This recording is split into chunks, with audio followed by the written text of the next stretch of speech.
एक तरफ जहां Indian ex serviceman movement and others द्वारा 16 दिसंबर 2022 को कंटेम्प्ट ऑफ कोर्ट की कार्रवाई के लिए एप्लीकेशन डालने की प्लानिंग की जा रही थी, लेकिन सरकार है कि कहती है कि तुम डाल तो मैं पात।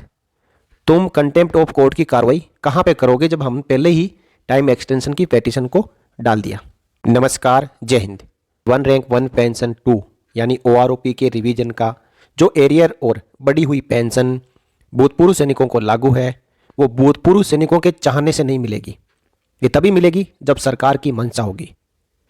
आप सभी को पता है कि 9 जून 2022 को 3 महीने की टाइम एक्सटेंशन की पेटिशन पर 3 महीने बाद में सुनवाई हुई 16 सितंबर 2022 को, और उसके ऊपर और 3 महीने मिल गए। यानी एक पेटिशन पर यदि 6 महीने मिलते हैं तो 14 दिसंबर 2022 को जो पेटिशन डाली है उसके ऊपर जो फाइनल सुनवाई हो सकता है कि मार्च 2023 में हो, और उसके बाद और 3 महीने सरकार को मिल जाए। यानी जून 2023 तक अब टाइम कन्फर्म है। सरकार को जून 2023 तक समय मिल जाएगा कि आपको OROP 2 का एरियर भूतपूर्व सैनिकों को देना है।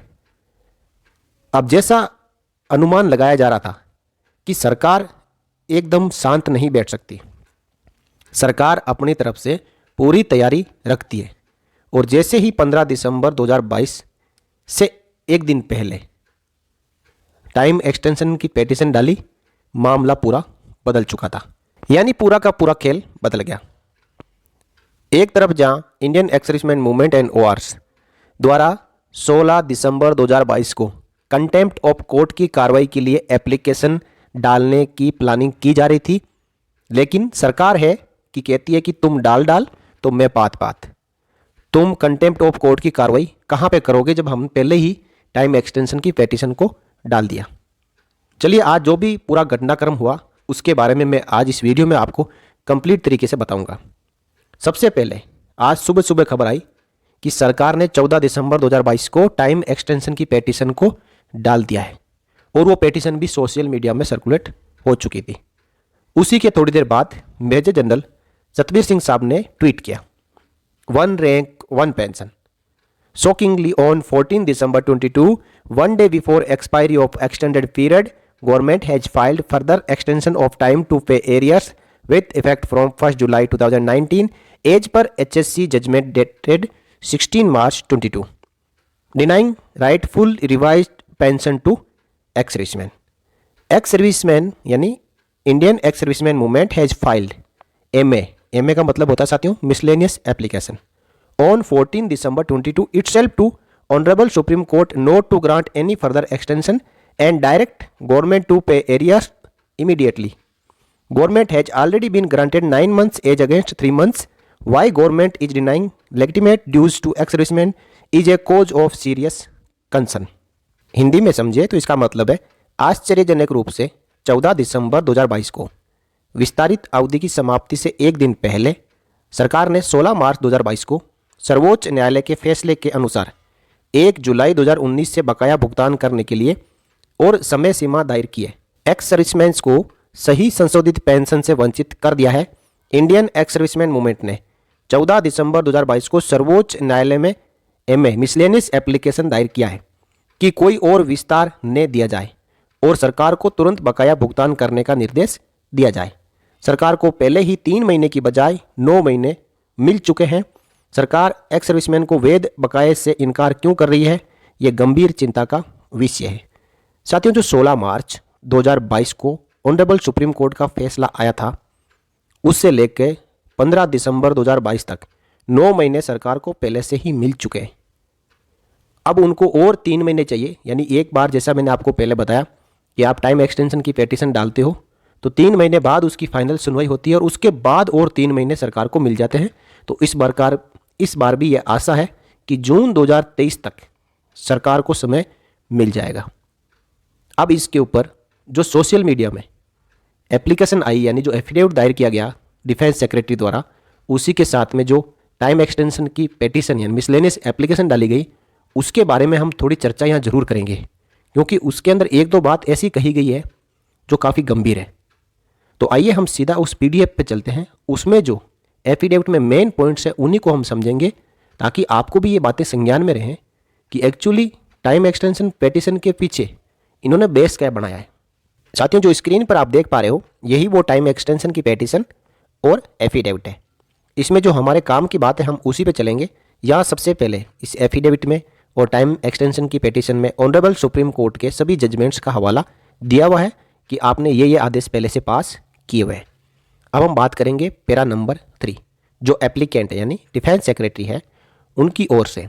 The applicant had earlier approached this honourable court by filing miscellaneous application dated 9 June 22 seeking 3 months time beyond 15 June 22.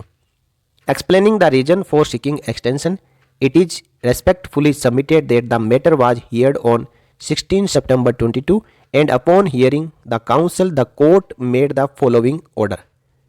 यानी 15 जून 2022 तक OROP 2 का एरियर ऑनरेबल सुप्रीम कोर्ट के 16 मार्च 2022 के जजमेंट के मुताबिक देना था, लेकिन 15 जून से जस्ट 6 डेज बिफोर 9 जून 2022 को सेंट्रल गवर्नमेंट ने ऑनरेबल सुप्रीम कोर्ट में टाइम एक्सटेंशन की पिटीशन को डाला था।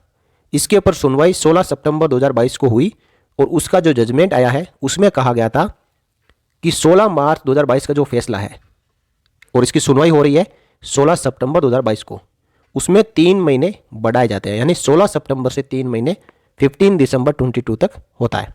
और इस प्रकार इस एप्लीकेशन को ऑनरेबल सुप्रीम कोर्ट ने एक्सेप्ट किया और इसके ऊपर फाइनल जजमेंट सुना दिया।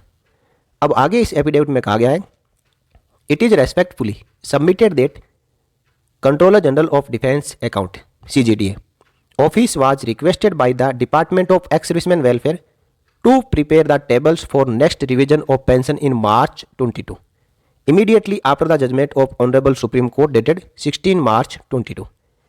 यानी इनका कहना है कि जैसे ही मार्च 2022 में ऑनरेबल सुप्रीम कोर्ट का जजमेंट आया उसी समय department of ex serviceman welfare ने CGDA को टेबल्स बनाने के लिए आदेश जारी कर दिए। CGDA office has raised some issues and sought clarification from the department, लेकिन इसके बदले में CGDA ने तुरंत ही कुछ ऐसे इश्यू रेज कर दिए और उनके ऊपर clarification department of ex serviceman से जानना चाहा। To quickly resolve these issues, the department convened a meeting with concerned stakeholders and necessary clarification were issued in April 22। तुरंत ही एक्स सर्विसमैन को एरियर मिल जाए, इस बात को ध्यान में रखते हुए department of ex serviceman welfare ने CGDA और अन्य स्टेक होल्डर के साथ में बहुत ही भारी मीटिंग रखी और इस मीटिंग में तुरंत ही मुद्दों को सुलझा के अप्रैल 2022 में पूरे के पूरे क्लैरिफिकेशन जारी कर दिए गए। It is respectfully submitted that after incorporating the comments received from both the stakeholders departments, a final cabinet note was prepared। अप्रैल में जैसे ही department of ex serviceman welfare ने CGDA को अपने सभी क्लैरिफिकेशन जो CGDA ने मांगे थे उनके जवाब देते ही कैबिनेट नोट भी बना के इन्होंने रख लिया कि अब तुरंत ही हम कैबिनेट अप्रूवल ले लेंगे और जून तक सभी को OROP 2 का एरियर दे देंगे। After approval of cabinet, various types of pension tables are required to be prepared by CGDA, which itself is a time-consuming process and needs further extension of time up to 15 March 23। वो बात है मई जून 2022 की, अब चल रहा है दिसंबर 2022। अभी कह रहे हैं इस एफिडेविट में कि जैसे ही इसके ऊपर कैबिनेट की अप्रूवल आ जाएगी तो CGDA को रात दिन काम करना पड़ेगा और उसको टेबल्स बनानी पड़ेगी। अब ये टेबल्स है जो टाइम कंज्यूमिंग प्रोसेस, यानी इसमें बहुत ज़्यादा समय लगेगा। इसके लिए 15 मार्च 2023 तक और समय चाहिए। आगे सुनते हैं, देखते हैं साथियों। It is respectfully submitted that the applicant is seriously processing the matter in order to comply with the judgement and order passed by this honourable court, which will take some more time for implementing the honourable court order. Therefore filing the present application seeking further extension of time up to 15 March 23 is required। यानी affidavit में आगे कहा गया है कि honourable supreme court के judgement को हम जल्द से जल्द उसकी पालना करना चाहते हैं, लेकिन कुछ एक जो इंप्लीमेंट करने में इश्यू आ रहे हैं उनके लिए 15 मार्च 2023 तक और समय चाहिए। It is respectfully submitted that the entire exercise is time consuming, therefore the respondent needs further extension of time up to 15 March 23 to implement the judgment dated 16 March 22 passed by Honorable Supreme Court. The delay in implementing of the judgment dated 16 March 22 is neither deliberate nor intentional but due to the reason mentioned above। बहुत ही अच्छी बात इस affidavit में कही गई है सरकार द्वारा कि हम ना तो कोई इंटेंशनली कर रहे हैं, ना ही कोई जानबूझ के इसको डिले करना चाह रहे हैं। सिर्फ और सिर्फ मकसद एक ही है कि जैसे ही कैबिनेट का अप्रूवल मिलेगा, सीजीडीए को टेबल्स बनाने में बहुत सारा काम करना पड़ेगा। इसीलिए 15 मार्च 23 तक और समय चाहिए। आगे लिखा है, it is respectfully submitted that the process of implementing the honourable supreme court order dated 16 March 22 is in the advanced stage. एक बात और निकल के सामने आई है कि हम इम्प्लीमेंट करने वाले ही हैं, यानी जो ऑनरेबल सुप्रीम कोर्ट का ऑर्डर है उसको इम्प्लीमेंट करने का जो स्टेज है वो बिल्कुल एडवांस स्टेज में पहुंच चुका है। एक तरफ कह रहे हैं कि कैबिनेट नोट के बाद में टेबल बनाने में बहुत सारा समय लगेगा, दूसरी तरफ यह भी बात कही जा रही है कि बहुत ही ज़्यादा एडवांस स्टेज में हम पहुंच चुके हैं, तो इसका मतलब इम्प्लीमेंट करने के जस्ट नज़दीक ही होंगे। आगे इसमें कहा गया है, it is respectfully submitted that the respondent is constrained to move the present application for grant further extension of time up to 15 March 23 to implement the directions issued by this honorable court dated 16 March 22। ये आप समझ गए होंगे। Again वही बात कही जा रही है कि हमें 15 मार्च 2023 तक समय चाहिए। That the respondent oblique applicant shall suffer irreparable loss and injury if the present application be not allowed in the interest of justice. The present application is bona fide, यानी यदि ऑनरेबल सुप्रीम कोर्ट इस application को जो 15 मार्च 2023 तक time extension की application है, इसके ऊपर जजमेंट यानी इसका टाइम नहीं बढ़ाया जाता है तो बहुत ही ज़्यादा भारी नुकसान सरकार को होगा, जो कि इररिपेरेबल लॉस और इंजरी हो सकती है। ये बात इस तरीके की इस एफिडेविट में कही जा रही है। अब साथियों, जो आगे प्रेयर की गई है, in the fact and circumstances enumerated above it is most respectfully prayed that this honourable court may graciously be please to. अब यहाँ पे दो मांग ऑनरेबल सुप्रीम कोर्ट से सरकार ने की है। पहली तो ये कि आपके 16 मार्च 2022 के फैसले को इम्प्लीमेंट करने के लिए हमें 15 मार्च 2023 तक समय चाहिए, और दूसरा, pass any other order oblique orders as this honourable court may deem fit and appropriate in the circumstances of the case. Time extension की पिटीशन को एक्सेप्ट करके 15 मार्च 23 तक समय दे सकते हैं, या फिर ऑनरेबल सुप्रीम कोर्ट को जो अच्छा लगे वो आदेश पास कर सकते हैं। ये बात इस एफिडेविट में लॉजिकली कही गई है, और इसी के बेस के ऊपर 3 महीने का और समय भारत सरकार को चाहिए। अब इसी के साथ साथ same to same miscellaneous application Indian ex serviceman movement and ORS द्वारा भी डाली जा चुकी है कि सरकार यदि टाइम एक्सटेंशन की पिटीशन डालती है तो उसको कंसिडर ना किया जाए। यह एप्लीकेशन भी ऑनरेबल सुप्रीम कोर्ट में दायर की जा चुकी है। अब साथियों, 14 दिसंबर 2022 को दो एप्लीकेशन एक साथ उसी मैटर के ऊपर, जहां एक तरफ समय मांगा जा रहा है और दूसरी तरफ कहा जा रहा है कि समय ना दिया जाए, एप्लीकेशंस ऑनरेबल सुप्रीम कोर्ट में पहुंच चुकी है। अब इसके ऊपर यह एप्लीकेशन लिस्ट होगी, उसके बाद सुनवाई होगी, उसके बाद इसके ऊपर अगेन फैसला आएगा। वो आगे आने वाला समय ही बताएगा कि क्या फैसला आता है और आगे कहाँ तक OROP2 का समय बढ़ता है। तो इसका आगे जिस्ट क्या रहेगा, सारांश क्या रहेगा, वो बात कर्नल मुकुल जी ने आज ही बता दी है। इन्होंने कहा है, the government has again filed an application in honourable supreme court yesterday for extension of time till 15 March 23. The circus is likely to go on till about the end of 23 so as to release the areas when the general elections are closer. How nice. सरकार ने 15 दिसंबर 2022 से एक दिन पहले time extension की petition को honourable supreme court में डाल दिया है।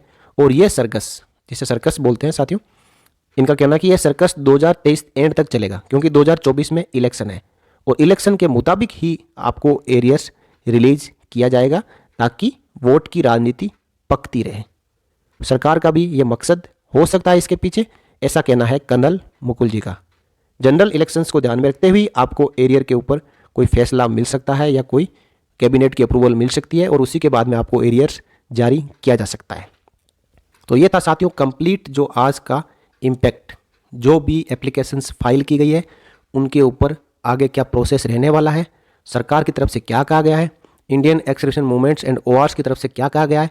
लेकिन सरकार ने जो एफिडेविट दायर किया है वो पब्लिकली सोशली बाहर आ चुका है सोशल मीडिया में, लेकिन इंडियन एक्स सर्विसमैन मूवमेंट द्वारा दायर किया गया एफिडेविट और मिसलेनियस एप्लीकेशन पब्लिकली नहीं की गई है। और ऐसा हर बार होता है, सरकार की ओर से दायर किए गए डॉक्यूमेंट बाहर सभी एक्स सर्विसमैन्स को पता चल जाते हैं, लेकिन हम यहाँ पे इस वीडियो के माध्यम से मांग करते हैं, क्योंकि जो रिव्यू पिटीशन डाली गई थी उसमें कौन से पॉइंट ऐसे शामिल किए गए थे उसके बारे में भी इंडियन एक्स सर्विसमैन मूवमेंट ने डिक्लेयर नहीं किया गया। और अब जो मिसलेनियस एप्लीकेशन 14 दिसंबर 22 को डाली है उसमें भी क्या फैक्ट्स इंक्लूड किए गए हैं, ऑनरेबल सुप्रीम कोर्ट से क्या मांग की गई है, वो भी एक बार पब्लिकली सभी भूतपूर्व सैनिकों की जानकारी के लिए साझा करें। तो साथियों, आपको यदि जानकारी अच्छी लगी हो तो वीडियो को लाइक करें और ज़्यादा से ज़्यादा इस वीडियो को शेयर करें, ताकि सभी एक्स सर्विसमैन को बारे में OROP 2 की जो लेटेस्ट अपडेट्स है उसके बारे में पता चल सके। इस वीडियो में इतना ही, मिलेंगे अगले वीडियो में एक और जानकारी के साथ। और साथियों, सैनिक समाचार इंडिया चैनल को आपने यदि अभी तक सब्सक्राइब नहीं किया है और यदि आप आज पहली बार भी विजिट कर रहे हो, यदि आपको जानकारी अच्छी लगती है तो आप चैनल को सब्सक्राइब जरूर कर लें, क्योंकि यहाँ पे हर खबर सत्य और तथ्य के साथ में ही आपको देखने को मिलेगी। और यदि आप सब्सक्राइब कर लोगे तो इम्पोर्टेंट सभी वीडियोज़ का नोटिफिकेशन आपको समय पे मिलेगा, ताकि आप अपडेट्स रहें। जय हिंद, जय भारत, वंदे मातरम।